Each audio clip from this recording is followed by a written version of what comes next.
You know, people say evolution is not a bad philosophy, but at the same time, it was Hitler's religion during the Third Reich in Germany. Hi, my name is Eric.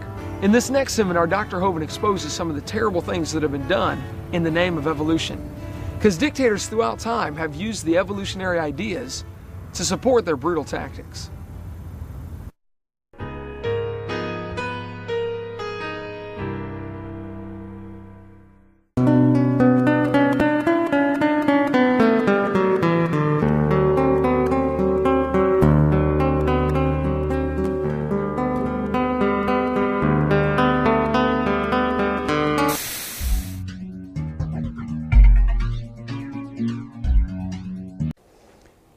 The world seems to be coming unglued at the seams. There are wars and rumors of wars every place we look. Why on earth would Joseph Stalin order the execution of 14,700 Polish prisoner of war officers? I thought there was a Geneva Convention. Why do you order the execution of prisoners of war? Why did Hitler order the execution of nearly 6 million Jews plus others? Why did Pol Pot, the leader of the Cambodian Khmer Rouge, order the execution of 1/3 to 1/2 of his entire population, his own people? He killed them. Why? Why would somebody do that? Why would the Australian Aborigines be rounded up like cows and shot so their heads could be put in museums years ago? Why would somebody do that? Why did Kip Kinkle murder his parents, 2 other classmates, and shoot 26 other ones? Why would a student do that? Kip said, if there was a God, he wouldn't let me feel the way I do. There is no God, only hate. On May 21st, 1998, 15-year-old Kip Kinkle, a student at Thurston High School, that's in Oregon, near Eugene, allegedly entered the school cafeteria and fired more than 50 rounds from a semi-automatic rifle. 26 students were injured, 2 killed. Later, the bodies of his parents were found in his home. He was then arrested and taken to a police headquarters where he attempted to murder a detective during his questioning. Kip said, if there was a God, he wouldn't let me feel the way I do. There's no God, only hate. Why have we had nearly a 1,000% increase in violent crimes since I was a boy? I remember the days when you did not have to lock your house. We'd go off on vacation for 2 weeks. I never had a key to my house growing up. Never did have a key. I don't know if it even had one. You didn't need one in those days. Why would there be such a horrendous increase in unwed birth rates? And so much of our moral structure is just simply unraveling. What on earth is happening? Dylan and Eric Harris and Dylan Klebold made a videotape prior to the Columbine shootings. On that tape, they said, talking about one of the football players, he doesn't deserve the jaw evolution gave him. Look for his jaw, it won't be on his body. These 2 boys were very strong believers in evolution. They did the shooting on Hitler's birthday on purpose. They shot Isaiah Shoals just simply because he was black. They shot Cassie just because she believed in God. Same thing with Rachel. What happened? Why would somebody do this? What's going on in our thinking? Well, the newspaper article in Columbine High School said, the clothes may give a clue to the thinking of these teenagers. The autopsy said one of the boys' shirts said natural selection on the front. Interesting. Textbooks used in Escambia County, Florida, this textbook, says evolution and natural selection go together. This textbook says natural selection causes evolution. Well, just what is this natural selection? Oh, you see, Adolf Hitler thought he would speed up the process by eliminating the inferiors. Hitler honestly thought he was doing the world a favor. So did Joseph Stalin. So did Pol Pot. Why do people do these things, though? What is wrong with our thinking? Right after the Columbine shooting, almost instantaneously, 5 more students from within the Springfield School District were arrested for threatening to murder students, principals, or teachers. In the adjacent school districts, more students were arrested for violent threats, and in one case, an elementary school boy shot 5 of his classmates with a BB gun.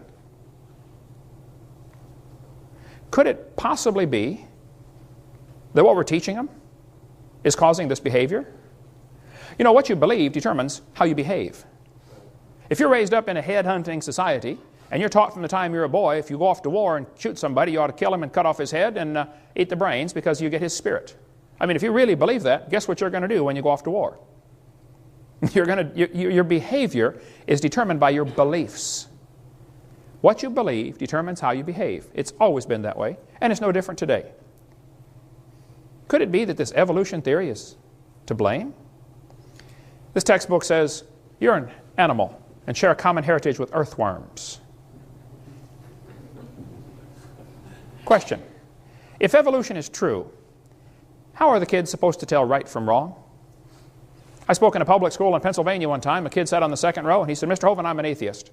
I said, "Really?" He said, "Yep, there is no God." I said, "Well, tell me, son, are you sure?" He said, "Yep, I'm sure." I said, "Well, son, do you know everything?" He said, "No." I said, "Do you know maybe half of everything?" He said, "No." I said, "Okay, well, let's just pretend that you know half of everything. Is it possible that God exists in the other half you don't know?" Brand new thought rattled around in his brain for a while and got lost, I believe. I said, "By the way, son, if there's no God, how do you tell right from wrong?"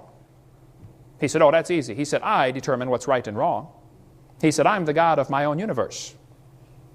I said, "I'm glad to hear about that, son, because I'm going to shoot you in 5 minutes." He said, "You can't do that."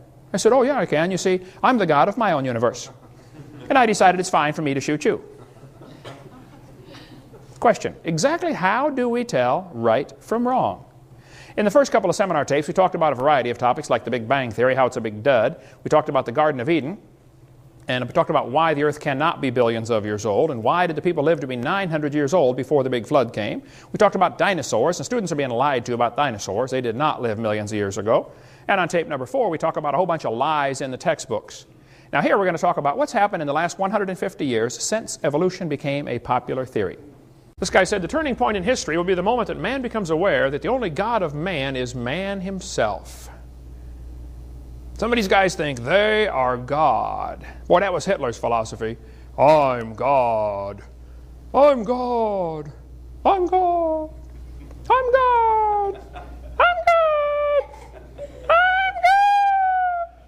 Hey, Gabriel, come and listen to this. Ha, ha, ha. We're not such big stuff, folks. George Wald, the Nobel Prize winner, said, "I will not accept that," talking about creation, "philosophically, because I do not want to believe in God. Therefore, I choose to believe in that which I know is scientifically impossible. Spontaneous generation arising to evolution." He said, "I know it's not possible, but the only other alternative is God did it. And I don't want that, so I'll believe the impossible." Well, you're going to feel awful stupid for eternity, knowing you missed the opportunity to live forever with the Creator of the universe because you were willingly ignorant, just like 2 Peter says. This guy says, "We no longer feel ourselves to be guests in someone else's home." He's talking about God. This is Rifkin, who's one of those tree huggers who writes all kinds of books about, save the environment, kill all the people, but save the environment. Jeremy Rifkin said, "We no longer feel ourselves to be guests in somebody else's home, and therefore obliged to make our behavior conform to a set of pre-existing cosmic rules. It's our creation now. We make the rules. We establish the parameters of reality. We create the world, and because we do, we no longer feel beholden to outside forces." Talking about God, of course. He said, "We no longer have to justify our behavior, for we are now the architects of the universe. We are responsible to nothing outside of ourselves. So we are the kingdom, the power, and the glory forever." Wow, is right. The Bible said in 2 Peter, in the last days, scoffers would come that would be willingly ignorant of how God made the heavens and the earth was standing into the water and out of the water. We cover all that on video number 2. The Bible says the scoffers are going to be walking after their own lust. You know, the only reason people reject God is because of their lust. There's no scientific reason to reject the Bible. There's no scientific reason to reject the creation account. There's no scientific reason to reject the idea that there's a creator. But some people just don't like the idea of God telling them what to do. The idea of God chaps their hide. It was two computers arguing with each other, does man exist? Showing the absurdity of two humans trying to argue, does God exist? The computers couldn't see man, so therefore he didn't exist. And they were going through all kinds of explanations of how, they gradually got all this circuitry by blind chance. The same kind of dumb arguments the evolutionists do, trying to explain how life arose by chance. What happened? Satan put it into the heart of some of his followers that they should build a kingdom and rule the world. Let me get the story right. The press claim that you claim to be the Son of God. Mm-hmm. Is that true? Yes, you see, the thing is that it's quite funny, really. 2,000 years ago, had a guy called Jesus sat here and said these same things, you would still be laughing. It's really funny that we've not really moved on that much. The negativity, the thoughts that I'm talking about that are very destructive, are pouring out of this planet let me every day. Was it a great shock for you to discover this at 38? Well, I think the word is gobsmacked. But again, you know, the best way of removing negativity is to laugh and be joyous. So I'm delighted that there's so much laughter in the audience tonight. But no, but just let me say this. They're laughing at you. They're not laughing with you. Fine.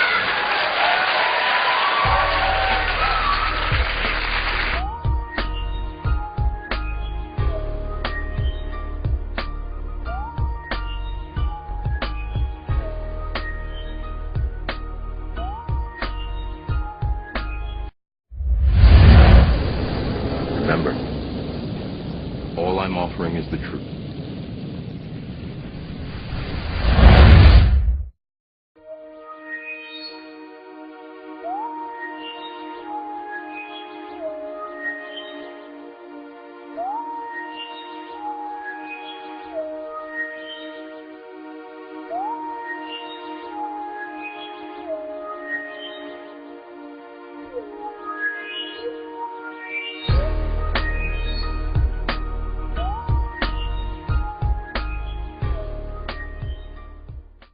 David Icke is one of the biggest liars, disinformation, bullshit artists that ever lived. Stay away from that guy. Stay away from his books. Stay away from his lectures. Stay away from him, period. Is he the guy that's from England? He was a sports broadcaster or something? I don't know what he was. He's a liar. That's what he is. And I'm saying it on the air, and I'm saying it to his face, and if he don't like it, he can sue me. Lying scum. Okay. I've heard of him, but I've not really heard much of what he has to say. But oh, according to him, Queen Elizabeth goes down in a dungeon in Windsor Castle and changes into a giant lizard. That does sound pretty far out. And it's the lizard people who disguise themselves as humans who are really running the world. And I can't believe it. I mean, millions of people are falling for this bullshit and believe it. Jeez. I mean, it's disgusting. Makes me just want to go out and strangle somebody. Well, what did P.T. Barnum say, you know? Oh, God. Yeah, but I always thought he was talking about entertainment. I didn't know that this was going on in the real world. I don't think a lot of people know the difference, Bill, between entertainment and the real world. I have discovered that was the greatest letdown that I've ever had in my life, was to discover that the American people are exactly what the Illuminati think they are. That's exactly right. Stupid animals. I think you're right. Sheep. Thanks, Bill. Good night. You're welcome. Thanks for calling. And if that hurts your feelings, then that means you know that I'm talking to you. If it doesn't hurt your feelings, then it certainly doesn't apply to you. See, if what I say on this broadcast makes you mad, it's because I've hit you right in the solar plexus and you know it's true. Otherwise, you wouldn't get mad about it. Because you're operating from a place of ignorance, and until you change that, you're going to be bumbling around, bumping into each other, saying and doing the wrong things, not understanding the nature of your enemy. And if you don't understand the nature of your enemy and the weapons they use, you cannot fight that enemy. You can't fight the battle. You shouldn't even be on the battlefield. That's why you're losing the war. And don't tell me you're not, because I'm in a place of great knowledge about who's winning and who's losing this war. And I can assure you, you're losing the war. Doesn't mean it can't be turned around. But it'll never be turned around until you learn what you need to know. Don't spread a rumor. Spread the truth. Document it. Prove it. Make it irrefutable, and you too will become dangerous to those who admire us in lies and enslave us. You don't really understand sometimes what a terrible burden it is to know some of the things that I know, and try to wake people up and impart this knowledge to them, and find out that they just have walls built in front of them. They want to be slaves. But we're making some chinks in those walls.